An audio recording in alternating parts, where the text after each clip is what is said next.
nervous. I might trip over my words a little bit, but try and keep with me. I'm going to be reading today from a book that I self-published nearly 2 years ago. It was my first published work. It's kind of about my mental health struggles as a teenager. It's a lot of like short stories and poetry and that kind of thing. And over the course of the book, I feel like you can really kind of see me getting better and learning to deal with things in a different way. I also wanted to talk briefly about, I've got, last year I signed my first publishing contract. So hopefully in the next year or so, that will be coming out. It's a book called Lightbearer. It's a science fiction, it's kind of space drama.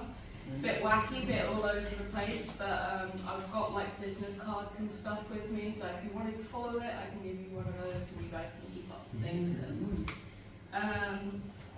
So I'm very conscious of time, I don't want to take up too much. So I am going to start reading. I'm going to read 4 short pieces from this book, and then 2 short pieces that I just kind of had floating around, because I am considering as well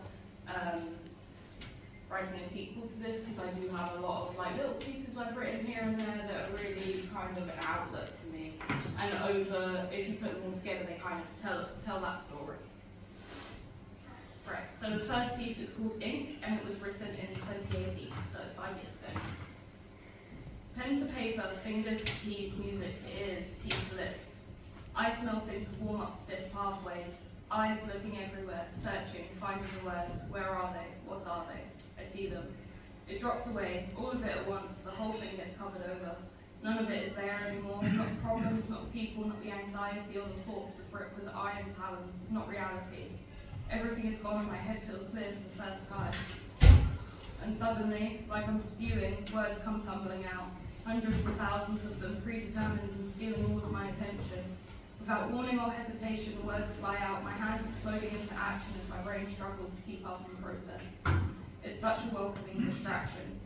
And oh boy, does it feel good. My stomach churns and pulses until the words are forced out of my body like vomit, and all those worries and anxieties are put to rest. At least for now. At least I can breathe and be distracted from reality. Behind closed doors and padlocked box, reality can't get out. I am alone with the ink on this paper as I work through the small problems and press aside the big ones. For now I am safe. For now nothing can hurt me.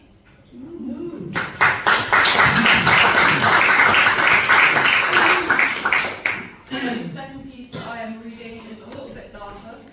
I wrote it kind of in the peak of my depression, and I was really struggling with still being here. But I wrote this piece in 2018, and I'm now reading it at an event 5 years later. So I'm going to share it just as a things to keep going, keep positive. I can't. It's so fucking tired. It's too much. I'm too weak, and I can't. My head isn't working. My thoughts are static. I'm tired. So fucking tired. It's too much. I'm too weak, and I can't. I want to give in, I want to stop fighting, my head isn't working, my thoughts are static, I'm tired, so fucking tired, it's too much, I'm too weak and I can't. I'm not good enough, I'm not strong enough, I want to give in, I want to stop fighting, my head isn't working, my thoughts are static, I'm tired, so fucking tired, it's too much, I'm too weak and I can't. I'm sorry to disappoint, I'm sorry to be a burden, I'm not good enough, I'm not strong enough, I want to give in, I want to stop fighting, my head isn't working, my thoughts are static, I'm tired, so fucking tired, it's too much, I'm too weak and I can't. I can't. I'm sorry for giving in, I'm sorry for not being strong enough, I'm sorry but this is too much for me, it's too much, I'm too weak, I can't.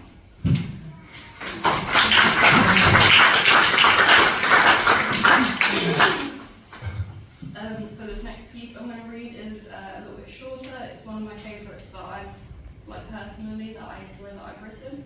And this one was 2019, so it was about 6 to 8 months after the last one. Oceans will dip and winds will whisper, grass will grow and fires will flicker, death will lie and rain will fall, and through it all, I will stand tall. Blood will clot and hearts will stop, breath will cease and minds find no peace, life will lie and people will fall, and through it all, I will stand tall.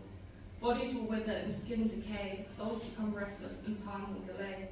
I will lie and my body will fall. And through it all, I will stand tall.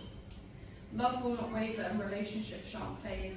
There's more to do, more memories to be made. Everybody will lie and everybody will fall. And through it all, we will stand tall.